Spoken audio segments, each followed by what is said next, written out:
ভাই মানে সিদ্ধার্থ আনন্দের ফাইটার সিনেমাটা আজকেই জাস্ট দেখে আসলাম। বিশ্বাস করুন, পয়সা উসুল সিনেমা।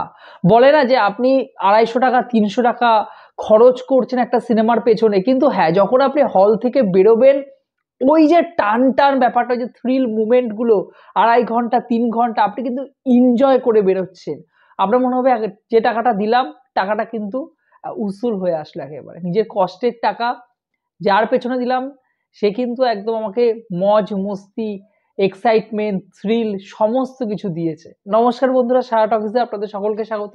আমি আকাশে। এখন আমরা ফাইটার সিনেমা রিভিউ করব। ঋত্বিক রোশন, দীপিকা পাডুকোন, অনিল কাপুরের নতুন সিনেমা। এবার বিষয়টা হলো, এই সিনেমাটার প্রথমে যে অকুপেন্সি ছিল মোটামুটি, যত বেলা বাড়ছিল আর কি, যত বিকেল হচ্ছে সন্ধে হচ্ছে, এর কিন্তু অকুপেন্সি বাড়ছে। আমরা বলেছিলাম ফার্স্ট ডে সিনেমাটা একটা মোটামুটি বিজনেস করেছে, খারাপ করেনি, যথেষ্ট ভালো একটা বিজনেস। হ্যাঁ, হয়তো গত বছরের সিনেমাগুলোর মতো সেই লেভেলের বিজনেস নয়, কিন্তু এবছরের শুরুর দিকে কিন্তু একটা ভালো বিজনেস করেছে। এবার আজকে ছিল মেন দিন, আমি বক্স অফিস কালেকশন নিয়ে পরে আলোচনা করব। তবে এই সিনেমাটা আমি যখন দেখতে বসেছিলাম, সিনেমাটা কিন্তু মোটামুটি 80% ওপর কিন্তু অকুপেন্সি ছিল। তো এই সিনেমাটা আমার কেমন লাগলো যদি এক কথায় বলতে হয়, ভাই সিনেমাটা আমার দারুণ লেগেছে, দারুণ লেগেছে। মানে আপনি হলে যান, পাইরেসি করে ঘরে বসে মোবাইলে সিনেমাটা দেখে কোনো রকম কোনো মজা পাবেন না। এমনকি যদি পারেন 3D তে সিনেমাটা দেখুন, কারণ 2D তেও আপনি ভালো এক্সপিরিয়েন্স করতে পারবেন, কিন্তু 3D তে দেখলে সিনেমাটা ওই সিনেমাটিক যে ভিজুয়াল, এই জন্যই কিন্তু সিনেমাটা একটা আলাদা পর্যায়ে নিয়ে যাচ্ছে। দেখুন, সিনেমার গল্প নিয়ে আমি আলোচনা করছি, সিনেমার পজিটিভ পয়েন্ট নেগেটিভ পয়েন্ট বলবো। তবে এই সিনেমাটার কিন্তু মেন পজিটিভ পয়েন্টে যেটা সেটা হলো সিনেমাটিক ভিজুয়ালস এবং অন্যদিকে বিজিএম।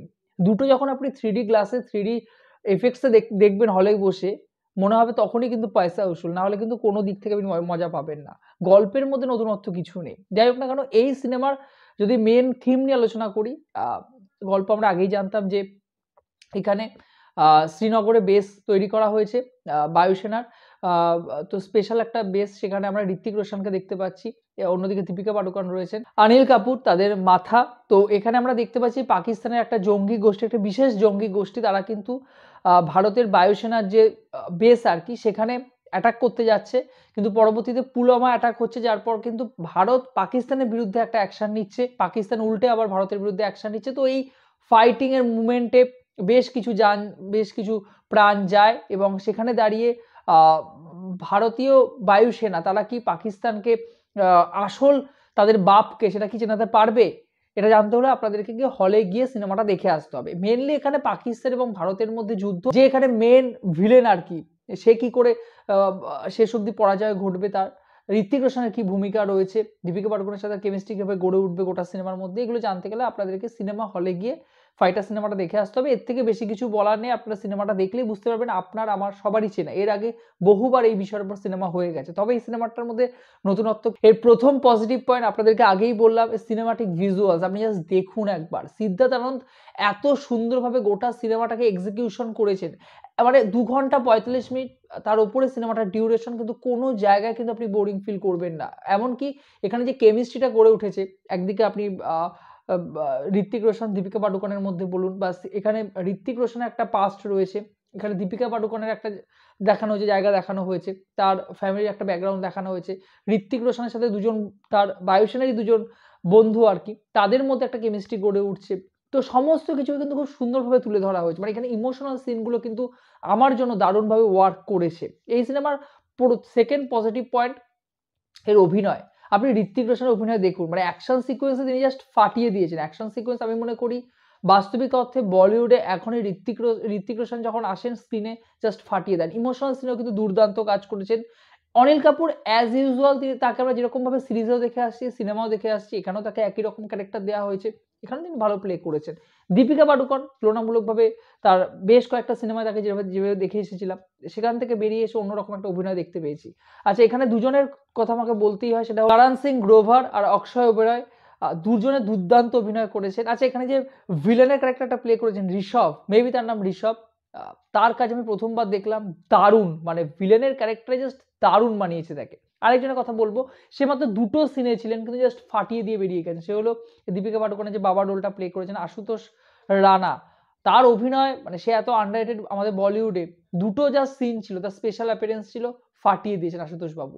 এবার এই সিনেমার থার্ড পজিটিভ পয়েন্ট, এই সিনেমার ক্ষেত্রে কিছু কাজই চালিয়েছেন সেন্সর বোর্ড, কিছু কিছু সিন এখানে কেটে ফেলা হয়েছে, এখানে কিছু দৃশ্য কেটে দেওয়া হয়েছে আর কি, সেগুলো বিদেশে মেবি যখন সিনেমাটা আজকে রিলিজ করেছে তো বিদেশের সিনগুলো আমরা দেখতে পাচ্ছি, কিন্তু ইন্ডিয়ান সেন্সর বোর্ড সেগুলোকে কাটছাট করে দিয়েছে। তো আমার মনে হয় সেই সিনগুলো না না রেখেই হয়তো ভালো হয়েছে, কারণ অযথা সেই সিনগুলো কিন্তু রাখা হতো, কারণ এই সিনেমার ক্ষেত্রে যখন কেমিস্ট্রিটা গড়ে উঠছে তখনই কিন্তু এখানে মেন সিকোয়েন্সগুলো একটার পর একটা ঘটছে, খুব দ্রুত হারে কিন্তু আমরা দেখতে পাচ্ছি একটা সিকোয়েন্সের পর আরেকটা সিকোয়েন্স, একটা সিনের পর আরেকটা সিন খুব ফাস্ট এগোচ্ছে।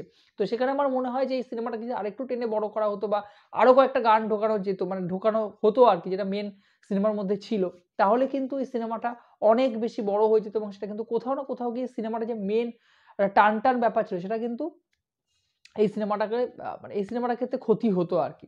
এই সিনেমার শেষ পজিটিভ পয়েন্ট এখানে মানে এই সিনেমার ক্ষেত্রে শেষ 30 মিনিট বা শেষ 40 মিনিট আপনি একবার দেখুন, মানে ওই যে অ্যাকশন সিকোয়েন্স, ওই যে পাকিস্তানের বেসে যাচ্ছে ইন্ডিয়ান বায়ুসেনা, তারা যাচ্ছে ওখানে গিয়ে তাকে উদ্ধার করে নিয়ে আসছে, ওই মুমেন্টগুলোতে এবং ঋত্বিক রোশনের অ্যাকশন সিকোয়েন্স জাস্ট অসাধারণ অসাধারণ।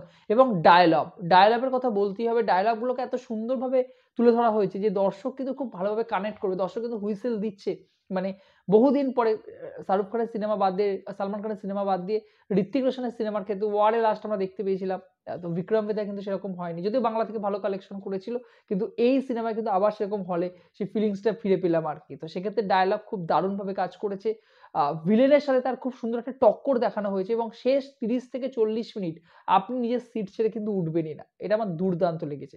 এবার এই সিনেমার ক্ষেত্রে নেগেটিভ পয়েন্ট দেখুন, আমার ক্ষেত্রে সিনেমাটা সত্যিই খুব ভালো লেগেছে, আমার কাছে নেগেটিভ পয়েন্ট কিছু নেই, আপনি সিনেমা হলে যান, এনজয় করবেন এই উইকে, ছুটির উইক চলছে, তো সেক্ষেত্রে আপনার পয়সা আসলে উসুল হয়ে চলে আসবে আর কি। সেক্ষেত্রে আমার একটাই নেগেটিভ পয়েন্ট মনে হয়েছে যে ভিলেনের যে ক্যারেক্টারটা, তাকে আরো সুন্দর করে এস্টাবলিশ করা যেত, তাকে আরো সুন্দরভাবে একটা জায়গা দেওয়া যেত আর কি। সে যে ভিলেন তাকে আমরা পর্দায় দেখে বুঝতে পারছি, তাকে দেখে কিন্তু আমাদের ভয় লাগছে, এবং এখানে মেইন যে হিরো আর কি ঋত্বিক রোশন, তার সাথে যখন টক্কর হচ্ছে দেখতে খুব সুন্দর লাগছে, কিন্তু ভিলেনের পাস্ট তা আরেকটু ভালো করে এখানে তুলে ধরা যেত, তাহলে আমাদের মনে হয় যে তার সাথে আরো ভালো করে কিন্তু আমরা তার ক্যারেক্টারটার সাথে আরো ভালো করে কিন্তু কানেক্ট করতে পারতাম, যেটা কিন্তু আমরা করতে পারিনি। তো তার দিকটা কিন্তু অধরাই থেকে গেছে। আমার মনে হয় যে দীপিকা এবং ঋত্বিকের সাথে যে কেমিস্ট্রিটা গড়ে উঠেছে সেই জায়গায় কিন্তু তাকে একটু স্পেস দেওয়া যেত, তাহলে কিন্তু আরো ভালো করে আমরা তার ব্যাপারে কিন্তু জানতে পারতাম, সেটা করা হয়নি। যাই হোক না কেন, আজহার তার ক্যারেক্টারটার নাম। যাই হোক না কেন, সবকিছু মিলিয়ে আমার কিন্তু জাস্ট ফাইটটা দুর্দান্ত লেগেছে। আপনাদেরকে বলব 3D তে গিয়ে আপনারা এক্সপেরিয়েন্স করে আসুন, আপনাদের কিন্তু দারুণ লাগবে। আর যদি আপনারা সিনেমাটা দেখে থাকেন, আপনাদের কেমন লেগেছে অবশ্যই আমার কমেন্ট বক্সে জানিয়ে যাবেন। ভিডিওটি ভালো লেগে থাকলে চ্যানেলে যোগ দিতে হলে চ্যানেলটাকে অবশ্যই সাবস্ক্রাইব করে দিয়ে যাবেন বন্ধুরা। জয় হিন্দ।